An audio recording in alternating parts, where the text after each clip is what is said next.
Hello guys!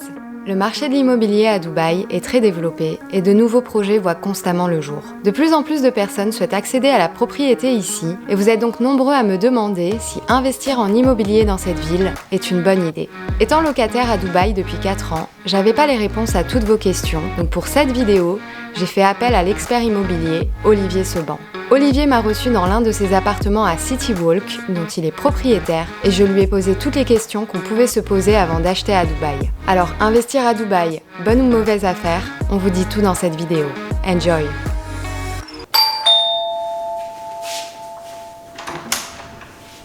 Amel, Olivier, ça bonjour. va? Comment tu vas? Bienvenue à City Walk. Merci, ouais, je viens de la marina. Rentre. Alors, c'est ton appart? C'est mon appart, un de mes appartements. Ah, un de tes appartements. Donc, tu es propriétaire de cet appartement? Je suis propriétaire de cet appartement depuis 1 an. Alors, on peut donner les dates. Là, Ouais, nous sommes sûr. en mars 2021 et j'ai acheté ça en février 2020, je crois, juste avant la crise du Covid. Bah, c'est pas dur. J'ai acheté, j'ai signé. Je suis rentré en France parce que j'avais des trucs à régler et j'ai jamais pu revenir. Bon, ça, c'est l'histoire, tout le monde a connu. Et je suis revenu pendant les vacances et puis, en fin de compte, il dit « Ah bah non, je préfère habiter à la mer ». Donc, j'ai acheté un autre appartement sur La Palme, mais je suis toujours propriétaire de celui-ci. Donc, celui-ci, tu le loues? Je le loue dans 3 jours. Ah, ok, ah ouais, donc on a de la chance là, on peut le voir avant. Bah, en tout cas, j'adore la déco. Moi, je vois, j'ai quelques trucs similaires chez moi. Donc, c'est pour ça que j'aime beaucoup la déco. Mais il est vraiment top cet appart. Et la terrasse est super grande aussi. Ouais, t'as 20 mètres carrés de balcon, je crois. City Walk est un des meilleurs quartiers de Dubaï. Ouais, avec complètement. des immeubles, j'allais dire fantastiques. Surtout, le gros intérêt de City Walk, ce sont des immeubles de 6 étages.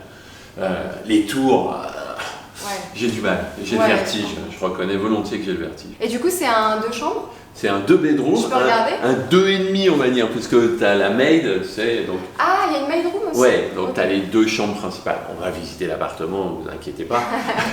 Et puis il y a la maid room, donc c'est la chambre de bonne, ça peut servir de débarras, de cave, de cellier, de stockage. Tu veux commencer par quoi? La maid room ou les chambres? Les chambres. Allez, on va voir les chambres.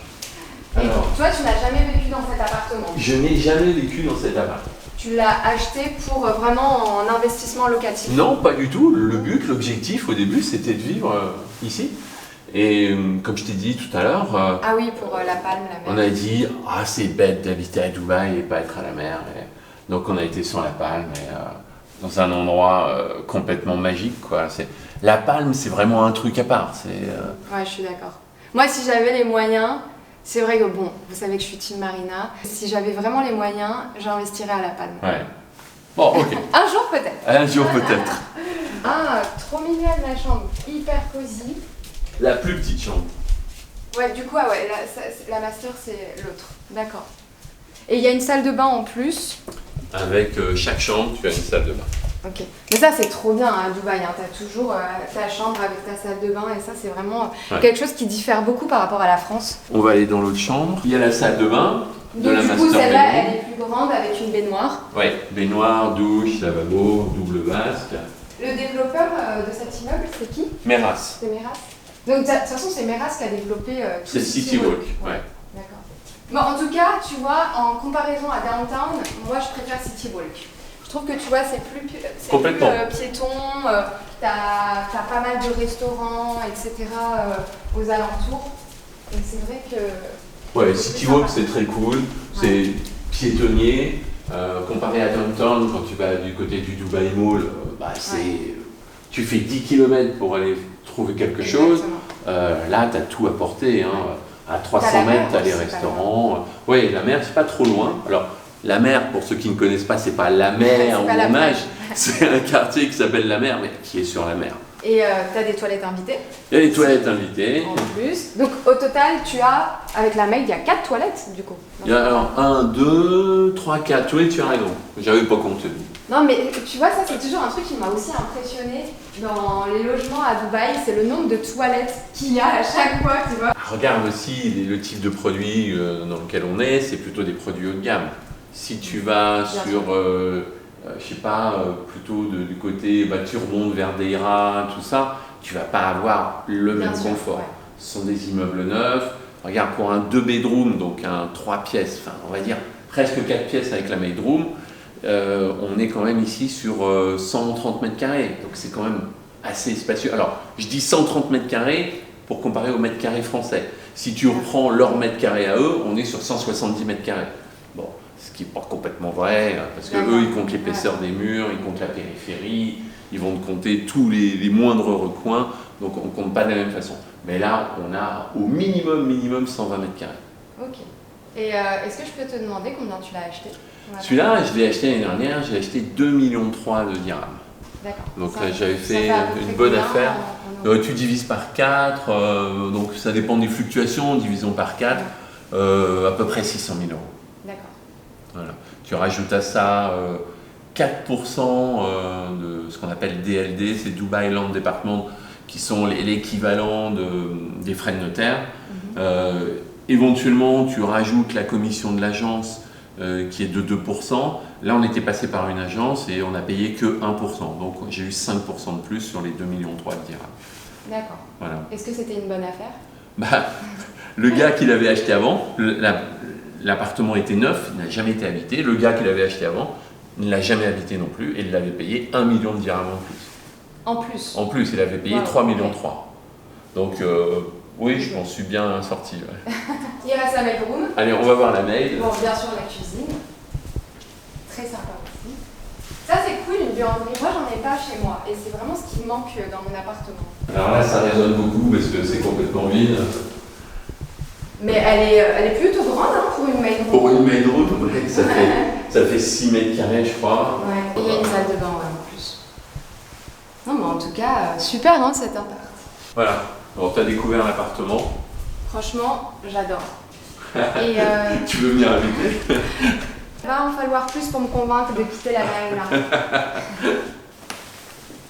Bon bah merci hein, Olivier pour cette petite visite. Bienvenue encore une fois. Bah du coup c'est vrai que moi je suis arrivée comme ça chez toi, c'était un peu mal poli parce que je t'ai pas présenté à mes abonnés. Enfin, donc, on s'est parlé avant. Nous on se connaît, mais c'est vrai que vous ne connaissez peut-être pas Olivier, donc si Olivier tu peux te présenter. En gros, je m'appelle Olivier Seban, moi j'ai une activité de coaching, de conférencier, de formateur sur le thème de l'immobilier. Pour résumer très simplement, j'apprends aux gens à gagner de l'argent avec l'immobilier. Ça, je le fais en France, même si j'habite à Dubaï, ça c'est la magie d'Internet, on peut faire tout de n'importe où. Donc tu es vraiment un expert immobilier dans le monde entier ou tu as des spécialités dans certains pays? Non, je me concentre sur la France, je suis français. Même si j'ai acheté dans plusieurs pays, j'ai vécu dans d'autres pays comme l'Australie, la Suisse, l'Espagne. Non, je ne peux pas connaître tout le monde, et je me suis spécialisé sur la France. Dubaï, je connais pas mal de choses, de fait, j'ai fait quand même pas mal d'opérations. Je vais vous donner quelques trucs et astuces, mais je suis sur la France. Tu possèdes combien d'appartements actuellement à Dubaï? À Dubaï, j'en ai 1, 2, 3. Tu as 3 ouais. Dans quel quartier? Alors j'ai District 1. Ok, voilà. Mais il faudrait qu'il livre un jour. Quoi. Ah, tu l'as acheté sur plan? Ouais. D'accord. On en reparlera, mais n'achetez jamais sur plan à Dubaï. Ils savent quand est-ce qu'ils vous le vendent, mais ils ne savent pas quand est-ce qu'ils vous le livrent. C'est vrai que j'ai entendu ça. Donc City Walk et sur la Palme. Et sur la Palme. Et toi, tu vis du coup à la Palme? Je vis à la Palme. Et t'en penses quoi de la Palme? Tous les jours, je me dis, j'adore être à La Palme, j'adore vivre là. Et c'est vraiment fantastique. Bon, comme tu le sais, moi j'ai une chaîne YouTube sur Dubaï, etc. Moi je suis locataire à Dubaï, je ne suis pas propriétaire. Mais c'est vrai qu'un jour, voilà, c'est un de mes objectifs d'être propriétaire. Et j'ai beaucoup de gens qui me suivent et qui me posent beaucoup de questions sur l'investissement immobilier. Moi, je ne suis pas propriétaire et je ne suis pas du tout experte en investissement immobilier. Donc voilà, on se suit depuis un moment sur YouTube et sur Instagram. Donc j'ai pensé à toi pour faire cette vidéo et pour que tu puisses répondre aux questions que j'ai, mais aussi aux questions de mes abonnés. Et ma première question, c'est est-ce que déjà c'est un bon moment en ce moment pour investir en immobilier à Dubaï? Alors déjà, il faut préciser une chose, c'est qu'est-ce que tu veux dire par investir? Parce que acheter de l'immobilier, ça sert à deux choses. Soit à faire un investissement locatif, donc tu achètes un appartement, tu le mets en location et tu retires les loyers, soit tu achètes pour t'y loger. Alors, c'est quoi le mot investir? Bon, je vais répondre pour toi, ça va être plus simple. Si c'est pour faire de la location, franchement, c'est une très mauvaise idée. Il y a beaucoup de biens qui sont libres, il y a de la concurrence à la baisse, parce que les propriétaires ont acheté, ils ont besoin de louer et ils sont prêts à baisser les prix. Et toi, tu l'as vu toi-même, on en a parlé, à l'endroit où vous habitez, les prix ils ont baissé de 30-40% sur vos loyers.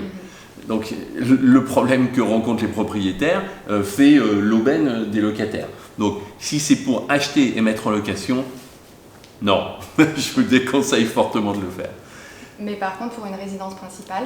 Ah bah, résidence principale, là, le jeu il est complètement différent. Oui, c'est un bon moment pour acheter. Alors ça va dépendre de l'endroit, bien entendu, de différents éléments, mais les gens ont besoin de revendre aussi, parce qu'avec la crise du Covid, ben, il y a quand même... il y a des gens qui ont besoin d'argent, il y a des gens qui ont besoin de partir de Dubaï, le marché n'est pas liquide, donc ça tire les prix vers le bas. On dit souvent que l'immobilier à Dubaï est très cher, mais si tu compares vraiment les prix par rapport à Paris ou Londres, est-ce que c'est si cher que ça? Non, si tu compares à Paris et Londres, tu es à la moitié du prix. Ah, c'est la moitié du prix Bah carrément. oui, regarde, un appartement comme ça, celui-ci, je t'ai dit, il fait 130 mètres carrés en vrai mètres carrés français. J'ai payé 600 000 euros. Allez, même si on l'avait payé au prix normal, à peu près 700 000 euros, ça fait qu'on est à 6 500 euros du mètre carré. Je veux dire, ce type d'appartement à Paris ou à Londres, tu payes au bas mot 12 000 euros. Donc non, c'est pas cher. Maintenant, la question c'est, est-ce qu'on peut comparer Dubaï à Londres ou est-ce qu'on peut comparer Dubaï à Paris? C'est pas exactement la même chose. Moi, je pense que Dubaï continuera à monter. Là, on traverse la crise, il y a beaucoup de biens à vendre, les constructeurs construisent trop, mais à un moment, ça va se tasser, ça va se réduire. Et je suis désolé de le dire, mais Dubaï va devenir une ville de riches parce qu'il y a très peu de crédit. Ça veut dire que les gens payent au comptant. Donc, automatiquement, ça tire la population vers le haut. Et les gens, lorsqu'ils ont plus d'argent, ils sont prêts à payer plus cher pour avoir des endroits où ils veulent vivre. Et tout à l'heure, on parlait du coup d'acheter sur plan ou d'acheter un bien déjà construit. Donc est-ce que tu peux en dire plus par rapport à ça? Parce que c'est vrai que j'ai beaucoup de gens qui me demandent est-ce que c'est une bonne idée d'acheter sur plan ou vaut mieux acheter un bien? Aujourd'hui, là, nous sommes dans le premier trimestre 2021, vous n'achetez pas sur plan. Ça ne sert à rien, je l'ai dit il y a quelques instants. Vous savez quand vous payez, mais vous ne savez pas quand ils vont vous livrer. Ils vous disent oui, on vous livre... tiens, je vais vous prendre, on a parlé de District One, ils étaient censés livrer en juin 2020, je pense qu'il y en a au bas mot pour encore 1 an et demi de travaux. Waouh, ok. Et donc nous sommes en mars 2021. Donc je pense que fin 2022, on peut espérer être livré. Donc ça veut dire 2 ans de retard, 2 ans et demi de retard. C'est pas concevable, quoi. Je veux dire, c'est n'importe quoi. Et d'ailleurs, quand il y a du retard comme ça de la part du développeur, est-ce que toi, tu peux te retirer? Tu te retires et tu perds tes billes, quoi. Ah voilà, ouais, donc tu peux pas récupérer ton argent. Alors, il y a aussi une autre possibilité. À partir du moment où tu as payé 30% du bien, tu peux revendre avant d'être livré. Ce qu'on appelle être titré. En France, on n'a pas le droit de le faire, on ne peut pas le faire, mais ici, tu peux revendre en cours de route. La seule condition, c'est d'avoir payé au moins 30% du bien. D'accord. Mais ce qui génère aussi de la spéculation. Et c'est pour ça où on peut faire des excellentes affaires. Quand je te dis tu n'achètes pas sur plan, tu achètes construit, voire du neuf, tu vois, dans ton immeuble, pour donner, parce que tu connais bien l'endroit, à la marina. Moi, j'avais failli acheter là-bas, je te l'avais dit. Le gars, il avait payé 2,3 millions, 2,4 millions. Il était collé. Je vais vous expliquer pourquoi, qu'est-ce que ça veut dire être collé, en tout cas dans le jargon. Je pouvais le payer 1,6 million. Bon, il se trouve que je ne l'ai pas fait. En réalité, j'ai acheté ici à la place. Bon, ça, c'est comme ça, ma compagne a préféré acheter ici. Bon, ok, j'ai dit ça te fait plaisir, on va là. Mais pourquoi, qu'est-ce qui s'est passé avec le gars? C'est que lui, comme beaucoup à Dubaï ont la possibilité de revendre donc avant le terme, avant de payer le solde, eh bien, le gars, il se dit, je spécule, je mets que 20%, parce que dans ton immeuble, le groupe, c'est Select, je crois. Ouais, c'est Select. il disait, ok, vous mettez 20% et vous versez 80% à la livraison. Donc les mecs, ils achetaient, ils payaient 20%, ils essayaient de revendre avant le terme, alors ils payaient le complément, je vous ai dit il fallait payer 30%, ils payaient au moins les 30%, ils essayaient de revendre avant le terme, c'est-à-dire que s'ils mettaient 30% de 2 millions, juste pour prendre un exemple, ça veut dire 600 000 dirhams. Et il se dit, ok, bon, 2 millions, je l'ai acheté, je vais essayer de faire une marge de, je sais pas, de 200 000 dirhams, j'ai mis 600 000, je vais gagner 200 000 puisque je n'aurai pas à sortir la totalité. Bon, ça fait un rendement à 33% pour 2-3 ans d'attente, ce qui est excellent. Mais le problème, c'est que le marché n'est pas fluide. Les mecs, ils sont collés, ils peuvent pas payer. Arrive le terme, les 80%, ils ne peuvent pas payer. Et ben, ils sont obligés de larguer les produits à des prix ridicules pour se débarrasser de la dette. Okay. Une chose aussi importante, je pense qu'il faut savoir avant d'acheter à Dubaï, c'est la différence entre freehold et leasehold. Oui. Si tu peux expliquer ce que c'est. Il y en a de moins en moins. Il y avait des zones, certaines zones avant où on ne pouvait acheter que pour 99 ans. C'est-à-dire vous achetiez l'appartement et vous ne pouviez en jouir que pendant un siècle. Alors, un siècle, on se dit, bon, j'ai le temps, une génération, 2 générations, 3 générations, mais psychologiquement, on se dit, attends, j'achète un truc juste pour une période déterminée. Ça freinait les ventes. Donc, aujourd'hui, beaucoup de choses, enfin 90%, 95% sont en freehold, donc c'est-à-dire que tu en as la libre jouissance. Alors le freehold, le leasehold, en réalité, c'est pour les étrangers. Quand tu es émirati, tu es en freehold. Oui, tout le temps. Ouais. Voilà. Mais ça a tendance à disparaître.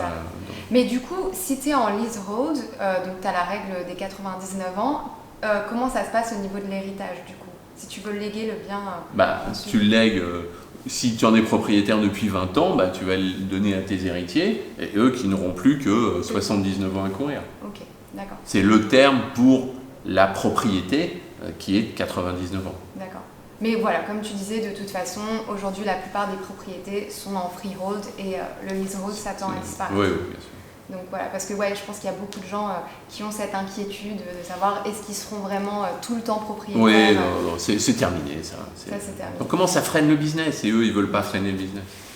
Et autre question, est-ce que c'est possible d'investir en immobilier depuis la France, sans se déplacer ici, d'acheter un bien Oui, sans aucun problème. Le premier que j'ai acheté, qui est à côté de chez toi, sur la Marina, l'immeuble c'est Live. Ah, Live, je l'ai visité. Ouais, j'ai revendu, je ne l'ai pas gardé.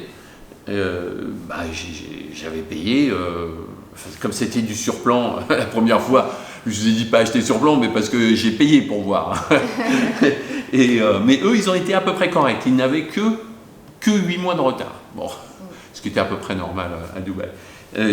Non, quand j'ai acheté, je ne me suis pas déplacé. Bon, j'ai été voir après, par la suite, parce que je faisais quand même pas mal d'allers-retours sur Dubaï. Mais oui, on peut acheter. C'est beaucoup plus facile d'acheter ici que d'acheter en France à distance. Tout est là pour faciliter la vie des gens, le business, la vie de tous les jours. C'est beaucoup plus simple d'une manière générale. D'accord. Du coup, si j'achète depuis la France un bien ici, est-ce que j'obtiens la résidence? Alors, oui et non. Il faut faire un investissement, un achat d'au moins 1 million de dirhams, ce qui fait à peu près 250 000 euros. Et là, tu as un visa de résident pour propriétaire immobilier. D'accord. Je cherche le terme, je ne me rappelle pas exactement, mais ça veut dire ça. Ok, donc on peut, mais voilà, il faut investir, acheter pour… 250 000 euros, à peu près. 1 million de dirhams, c'est facile de dépenser cette somme-là à Dubaï. D'accord. Tu sais, j'avais aussi demandé à mes abonnés sur Instagram de me poser des questions sur l'investissement immobilier et je pense qu'une des questions qui était le plus revenue, ça concernait le prêt. Est-ce qu'on peut faire un prêt depuis la France, d'une banque en France, pour acheter ici? Oui, mais c'est très difficile. En réalité, ça dépend de ta situation. Si le cas type, c'est que si tu es propriétaire d'un bien immobilier sur lequel tu n'as aucun crédit, tu peux aller voir une banque, lui dire vous m'hypothéquez mon bien, vous faites ce qu'on appelle un crédit hypothécaire, il te donne une somme, c'est de la trésorerie, et avec ça, tu peux acheter à Dubaï ou n'importe où, en Thaïlande, ou je ne sais rien, où vous voulez. Mais avoir un crédit pur pour acheter ici, rien du tout. Sauf si tu as 10 millions d'euros sur ton compte en banque et puis tu leur dis payez-moi, prêtez-moi 1 million, ils vont vous les prêter. Mais si tu as 10 millions sur ton compte en banque, tu n'as pas besoin qu'on te prête 1 million. De toute façon, quand on a de l'argent, hein, on peut un peu... tout est plus facile. Et comment ça se passe du coup pour les banques aux Émirats, pour les prêts? Est-ce que toi déjà tu empruntes? Non, je paye tout au comptant. J'ai suffisamment de trésorerie, de cash pour payer tout au comptant. Donc est-ce que tu peux me dire, peut-être que tu le sais, mais est-ce qu'il faut un apport minimum pour emprunter à une banque aux Émirats? Ils vont te demander, ça va dépendre aussi de la taille du constructeur. Par exemple, le constructeur peut avoir un impact, une influence sur sur la banque. Je vais te reprendre l'exemple de Select, celui qui a construit ton immeuble. Le gars, j'avais parlé avec eux, je lui ai dit si je veux avoir un crédit, on peut, il n'y a aucun problème, moi je vous dis que vous aurez le crédit, il faudra juste vous amener 50%. Mais je lui ai dit mais comment vous êtes sûr de vous? Il dit on s'appelle Select, on a suffisamment de poids pour faire pression sur les banques pour qu'ils vous prêtent de l'argent. Donc oui, ça peut arriver de cette façon-là. Mais il faudra être solvable aussi, c'est-à-dire que la banque ici va vous demander vos revenus en France, ou si vous n'êtes pas en France, vos revenus d'une manière générale, voir si vous êtes solvable et si vous pouvez payer le crédit. C'est toujours la même chose. Hein. Les banques, c'est ce que j'appelle un gestionnaire de risque. Ils vont te prêter de l'argent s'ils estiment qu'il n'y a pas trop de risque de te le prêter. Exactement. Est-ce que tu pourrais me donner une fourchette en fait, d'un apport minimum qu'il faudrait avoir si on veut acheter à Dubaï? Ça dépend si tu fais un crédit, ça dépend de tes revenus. Je peux pas te dire. Alors, il y a d'autres formules de crédit, ça me fait rebondir là-dessus, parce qu'on pense tout de suite aux banques, mais il y a le constructeur qui est capable aussi de te proposer des formules de crédit directement. En réalité, c'est lui qui fait la banque. Il te dit, je ne sais pas si tu as vu en ce moment, il y a des annonces d'Amac. Ils disent payer sur 10 ans après la livraison. Oui. J'ai vu ça encore ce matin en venant. Voilà, c'est le constructeur qui te fait crédit. Et tu vas payer sur 10 ans. Donc, je ne sais pas, généralement, il va te demander peut-être 20-30% au départ. Partons sur 500 000 dirhams. Il va te demander au moins 100 000 dirhams. Non, pas 500 000 dirhams, c'est pas beaucoup, vous n'avez rien pour 500 000 dirhams. 5 millions de dirhams, il va te demander 1 million de dirhams, donc il restera 4 millions, donc divisé par 10, il va te demander 400 000, je ne me trompe pas cette fois-ci, 400 000 par an, et tu vas être propriétaire comme ça. Mais ça va dépendre des biens, ça va dépendre des constructeurs, ça va dépendre s'ils sont en retard sur leur vente, s'ils ont besoin de vendre, tout est possible. Le meilleur moment pour acheter, c'est le Ramadan. Ils font souvent des promotions pour le Ramadan parce que le business, c'est bientôt, le business plonge. Il y a beaucoup moins de monde à Dubaï, les gens s'en vont. Donc ils font beaucoup de promos pendant le Ramadan. D'accord. Est-ce que d'ailleurs il y a d'autres critères à prendre en compte selon toi avant d'acheter un bien? Donc tout à l'heure on parlait de ne pas acheter sur plan, du freehold, du leasehold. Est-ce qu'il y a d'autres critères qu'il faut prendre en compte avant d'acheter? C'est les mêmes que d'habitude, s'assurer. Alors, ça dépend si tu achètes sur le marché secondaire ou en neuf. Neuf, il peut être construit. Il faudra faire l'inspection, regarder tous les détails, voir s'il n'y a pas de problème. Les odeurs, je dis ça, les odeurs, parce qu'il y avait un projet, les gars, ils n'arrivaient pas à vendre parce que vous rentriez dans les appartements, ça puait. Mais ils avaient un problème d'égout, tout ça. Non, il n'y a rien de particulier. C'est bien encadré, c'est pas comme il y a 10 ans où c'était le Far West, c'était n'importe quoi, il y a eu beaucoup d'arnaques sur l'immobilier. Je reviens à la Marina, puisque c'est ton quartier de prédilection, tu as vu qu'il y a des immeubles qui sont pas terminés. Oui, c'est une honte ça. J'en ai un en face de... juste derrière. Oui, juste en je face, sais, le 2 là, mais c'est une honte, je veux dire, c'est une honte. Les mecs, ils ont payé, les investisseurs, ils se sont fait piquer leur fric, les gars, ils sont partis avec la caisse, c'est une honte. Mais du coup, comme je disais tout à l'heure, il n'y a pas de recours pour ça, pour ceux qui ont mis l'argent? Non, ils peuvent faire un procès, mais le gars, s'il n'y a pas l'argent, si l'argent s'est évanoui, c'est évanoui. Donc tu peux gagner ton procès, le gars il est condamné à payer, mais s'il n'a pas l'argent, il ne peut pas te payer. D'accord. Donc vraiment, acheter sur plan, alors, à éviter. Maintenant, c'est terminé tout ça. Ça, c'était il y a 10 ans. Aujourd'hui, c'est vraiment terminé. C'est hyper encadré par le DLD, j'ai cité tout à l'heure, Dubai Land Department. c'est hyper blindé. Là, franchement, même il y a un gros constructeur qui s'appelle Azizi, peut-être, tu as déjà vu, qui ont eu des problèmes. Ça a été repris, refinancé pour que les gars qui avaient acheté, qui avaient payé sur plan, ne soient pas pénalisés. Parce que ça met quand même une très mauvaise image sur Dubaï quand tu dis ah bah t'achètes et tu te fais entuber. Tu dis ah bon, je vais pas y aller. Bien sûr. Quelles sont les valeurs sûres selon toi où on peut acheter à Dubaï? Les quartiers, vraiment, on ne se trompe pas. Il y a City Walk ici, qui est une valeur sûre. Et il y a Downtown. On aime ou on n'aime pas, mais c'est quand même une valeur sûre. Bien sûr. Moi, j'aime pas, mais c'est une il y a moi aussi, je ne suis pas un fan de Downtown. Même si on est à Downtown, mais à part, qu'est-ce qu'il y a? Il y a la Marina. Bien sûr. La Palme. Je crois il y a la mer qui devrait être un beau quartier d'ici quelques années et District 12. Pour l'instant, voilà, si je devais recommander, alors bien sûr ça dépend des goûts de chacun. D'ailleurs, tu sais, il y a toujours plein de nouveaux projets immobiliers qui sont développés et du coup ils ont tendance à s'excentrer de ces quartiers. Tu bien vois, sûr. Qu'est-ce que tu penses par exemple de Dubai Creek? Je trouve qu'on en parle beaucoup. Enfin, moi, je n'y suis jamais allée. Hein. Honnêtement, j'y ai jamais mis les pieds et je connais la zone. Bon, ça va être un nouveau quartier parce que comme ils vont tout reconstruire, et c'est plus qu'un quartier, c'est une ville, donc tout va être neuf, il va y avoir toutes les infrastructures, aussi bien métro, autoroute, route, les supermarchés, les écoles, il va tout y avoir. Donc ça va être une ville dans la ville. Ouais. Donc peut-être que oui, peut-être que non, j'en sais rien. On ne peut pas savoir. Non, puis le problème, c'est que comme ils ont démarré il y a 1 an ou 2 ans, ils ont commencé à livrer il y a 2 ans, et que c'est un projet sur 15 ans, 20 ans, les gens ils vont être dans les travaux pendant au moins 10 ans. Ouais. Ça, c'est pas cool, quoi.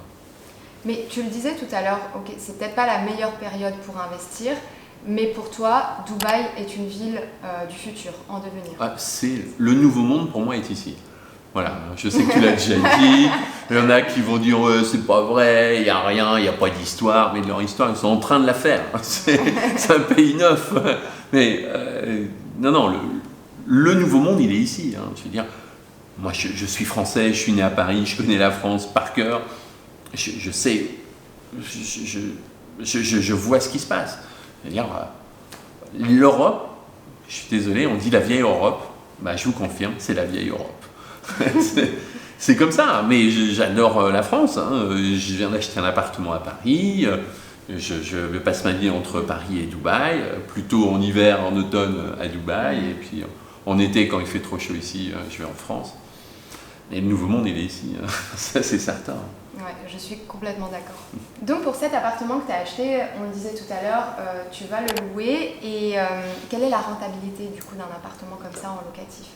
Alors, la règle est la même, quel que soit, je dirais, le pays, que tu sois en France, à Dubaï, à Londres. Plus le quartier est coté, plus les prix au mètre carré sont chers et moins tu as de rentabilité. Alors ici, je vais avoir à peu près 6% de rentabilité net. Alors net, c'est facile parce qu'il n'y a pas d'impôt à Dubaï. Donc, je devrais empocher entre 150 000 et 180 000 dirhams par an. D'accord. Voilà, grosso modo. Mais comme j'ai dit, je vous ai dit oui, il ne faut pas acheter pour faire de l'investissement locatif, mais cet appartement, quand je l'ai acheté, je devais l'habiter. Le marché est très difficile, donc je n'ai pas envie de brader les prix. Donc j'ai dit je vais le mettre en location. Bon, après, j'utilise d'autres systèmes qui me permettent de louer d'une manière certaine. D'ailleurs, je ne sais plus si on l'a dit tout à l'heure, mais l'appartement, on n'avait pas mis l'annonce, il était déjà loué. Parce que le quartier est très demandé, l'appartement il est sympa, il est bien décoré, il est très attractif. Donc, il n'y a pas de secret. Hein. Tout ce qui est intéressant, tout ce qui est bien, les meilleurs quartiers, un bel appartement, tu le loues parce que comme il y a tellement de choix, les gens ils vont aller où ils en ont le plus pour leur argent, quoi, tout simplement. Exactement. Tout à l'heure, tu le disais aussi, donc au niveau des démarches administratives, ici c'est très facile d'acheter, on peut même acheter depuis la France.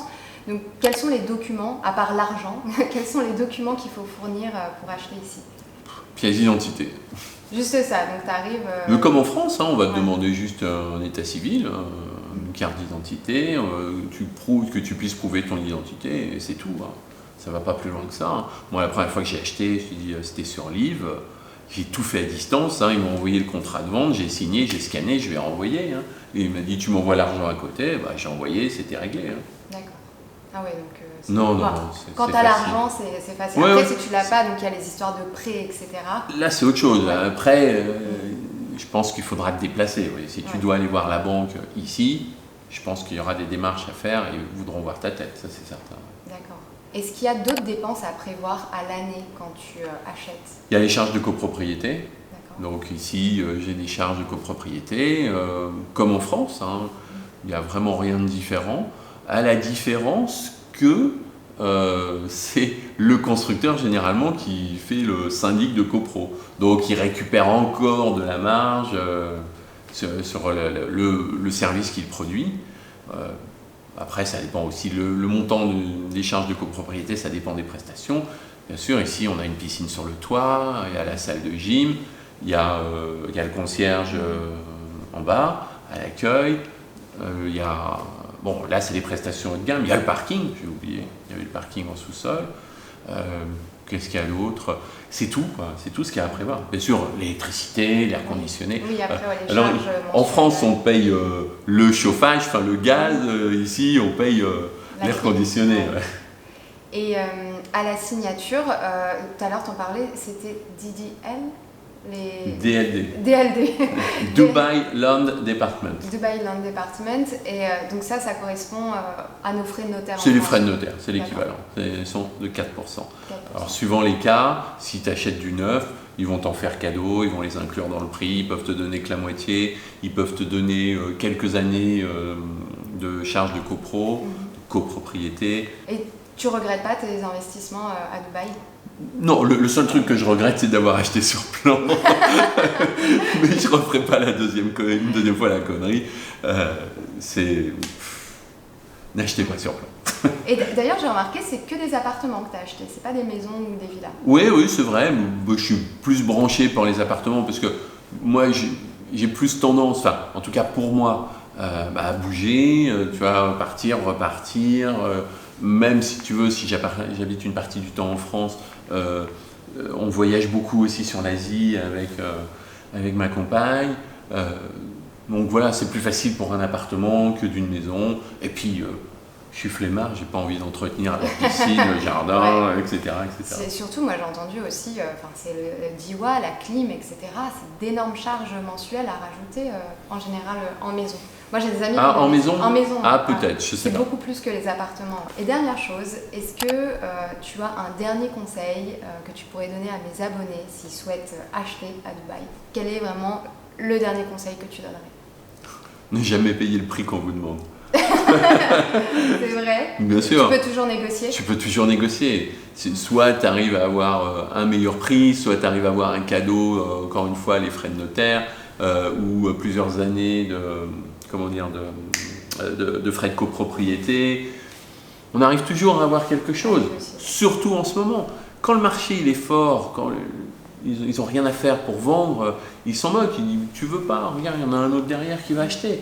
Mais là, si vous voulez acheter maintenant, c'est une excellente période pour acheter. Non seulement il y a la crise du Covid, mais en plus, le marché descend depuis plusieurs années. Et ce qui arrive bientôt au mois d'octobre, il va y avoir l'Expo universelle. Et statistiquement, vous prenez tous les pays où il y a eu les expos universelles, les prix sont montés, les prix de l'immobilier sont montés. C'était Milan la dernière fois, avant, je ne sais plus, avant Milan, je ne me rappelle pas. Enfin bref, c'est pas grave.